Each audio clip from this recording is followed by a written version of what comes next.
इतिहास साक्षी है कि पुण्य भूमि भारत की गाथा भारत की अस्मिता, गौरव और राष्ट्रीय स्वाभिमान के लिए विदेशी आक्रांताओं से संघर्ष की महान गाथा है। बर्बर आक्रांताओं ने भारत की आत्मा पर चोट करने और भारत का अपमान करने के लिए हमारी संस्कृति और आस्था के केंद्रों को उद्ध्वस्त किया। सोमनाथ, काशी, मथुरा और अयोध्या के मंदिरों का तोड़ा जाना आज भी भारत की स्मृतियों में जीवित है। सन 1528 में अयोध्या में भगवान श्री राम के मंदिर का मुगल आक्रांता बाबर द्वारा तोड़ा जाना ऐसी ही एक अक्षम्य घटना थी जिसने सीधे भारत के सम्मान और आत्मा पर चोट की थी। कारण साफ था, अयोध्या के श्री राम के मंदिर पर आक्रमण भारत की आत्मा पर आक्रमण था। जहां हर भारतीय के रोम रोम में राम बसते हैं, वह भारत यह अपमान कैसे सहता। राम मंदिर पर आक्रमण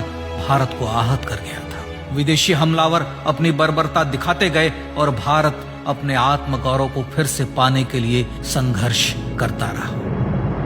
भारत रामलला के जन्म स्थान पर बाबर के नाम पर बने एक ढांचे को देखता और उसे हटाने का संकल्प लेकर शक्ति संजोया करता।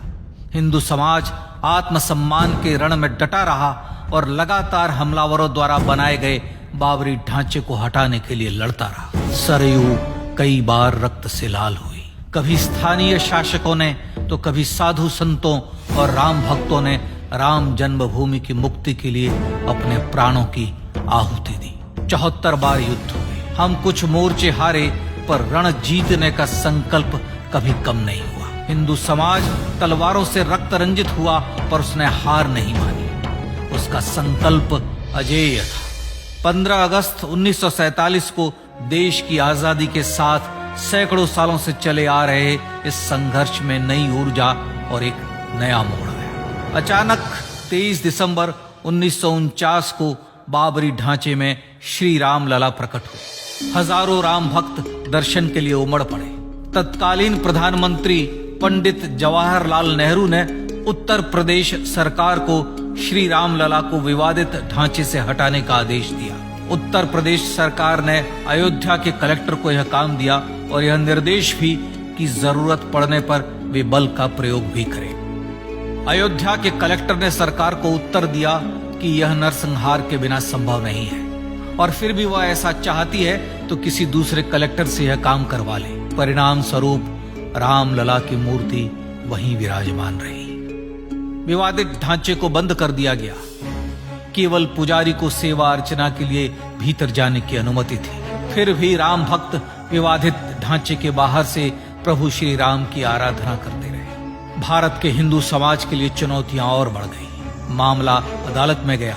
विपक्षी दलों द्वारा अदालत में भगवान श्री राम के अस्तित्व पर सवाल उठाए गए। उनके अयोध्या में ही जन्म लेने का प्रमाण मांगा गया। भारत का जनमानस अब आहत हो उठा था।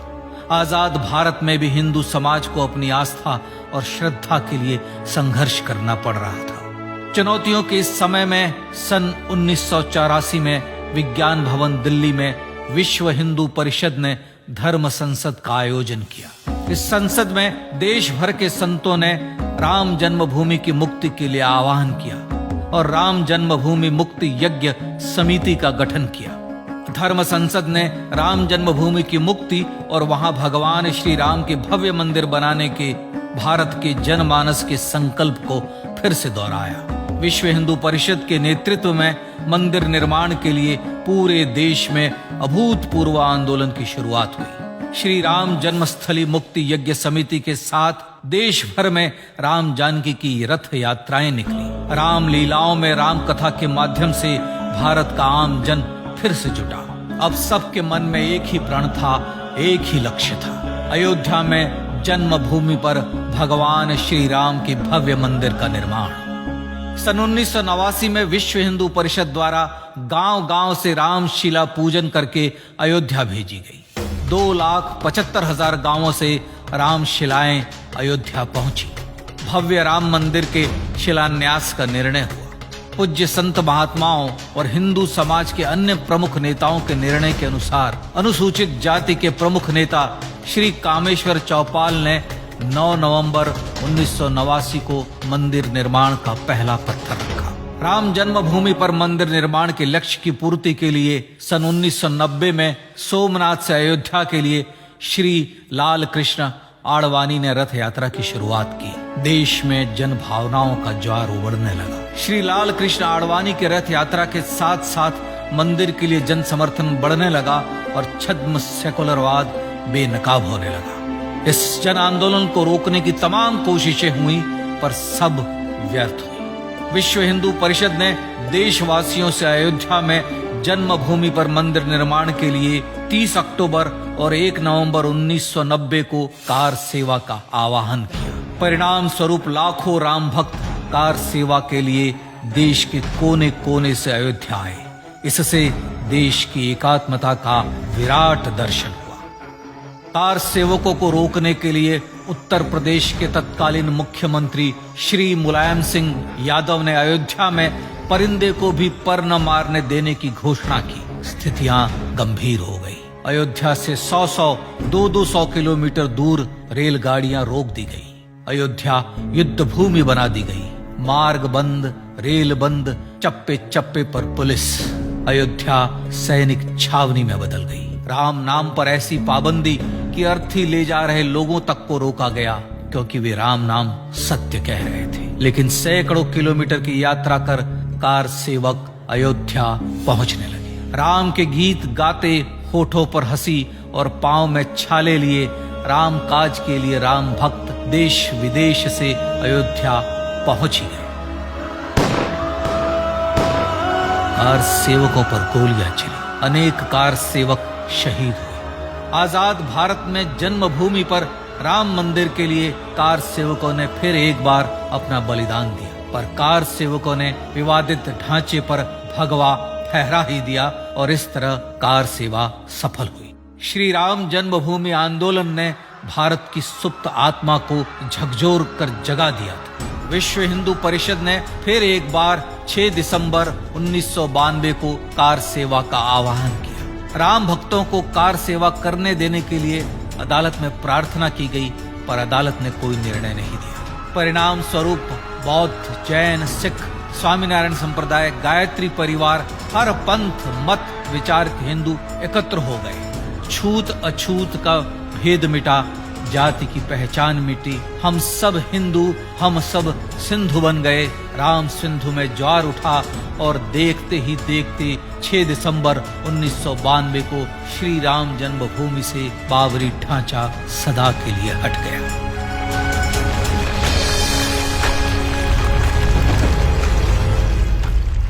यह क्षण शौर्य, न्याय और सत्यमेव जयते का क्षण था। यतो धर्मस्ततो जय का क्षण था। पर संघर्ष की गाथा यहां जाकर भी नहीं रुकी। छद्म सेकुलरवादियों द्वारा भारत और भगवान श्री राम के इतिहास को झुठलाने के लिए अदालतों में चुनौतियों का सिलसिला चलता रहा, जो 1950 से चल रहा था।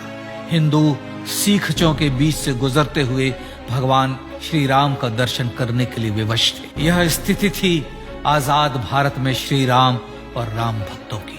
पर सत्य को तो जीतना ही था। आखिरकार देश के सर्वोच्च न्यायालय के 5 जजों की खंडपीठ ने 9 नवंबर 2019 को ऐतिहासिक निर्णय दिया और यह कहा कि अयोध्या जन्मभूमि परिसर की पूरी 67 एकड़ भूमि रामलला की, और न्यायालय ने भारत सरकार को जन्मभूमि पर मंदिर बनाने के लिए एक ट्रस्ट बनाने का आदेश दिया। सर्वोच्च न्यायालय के आदेश के अनुसार भारत सरकार ने 5 फरवरी 2020 को श्री राम जन्मभूमि तीर्थ क्षेत्र नाम के ट्रस्ट का गठन किया और राम जन्मभूमि न्यास की भूमि जो सरकार द्वारा अधिग्रहित की गई थी, उसे ही नवनिर्मित न्यास को वापस दे दिया गया।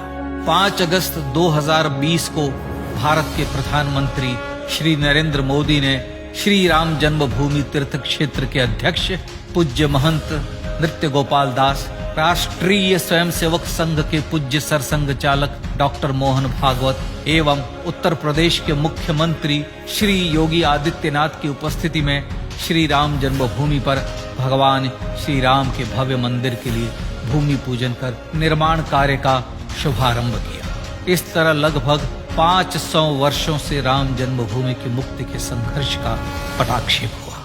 अपने आत्मसम्मान और राष्ट्रीय अस्मिता के लिए इतना लंबा संघर्ष विश्व के इतिहास में बेजोड़ है। श्री राम भारत की आत्मा, भारत की परिभाषा, हमारे राष्ट्रीय आदर्शों और जीवन मूल्यों के प्रतिनिधि मर्यादा पुरुषोत्तम हैं, जो हर हिंदू के होठों पर जन्म से मृत्यु तक रहे।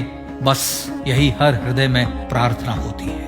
राम भारतीय राष्ट्रीय स्वाभिमान और आसेतु हिमालय से समुद्र पर्यंत तक जन जन को एकात्मता के बंधन में बांधने वाले रक्षा सूत्र है। अयोध्या स्थित श्री राम जन्मभूमि पर बाबर का हमला वास्तव में भारत के स्वाभिमान और राष्ट्रीयता पर हमला था। प्रधानमंत्री श्री नरेंद्र मोदी द्वारा श्री राम जन्मभूमि पर राम मंदिर का पुनः निर्माण न केवल बाबरी मानसिकता का पराभव है, बल्कि संपन्न, सुखी, सुसंस्कृत, सर्वशक्ति संपन्न स्वराष्ट्र का सूर्योदय भी है। यह उस राम राज्य की दिशा में वह कदम है जिसकी अभिलाषा राजराजेंद्र चोल, कृष्णदेव राय, छत्रपति शिवाजी महाराज से लेकर महात्मा गांधी तक ने की थी।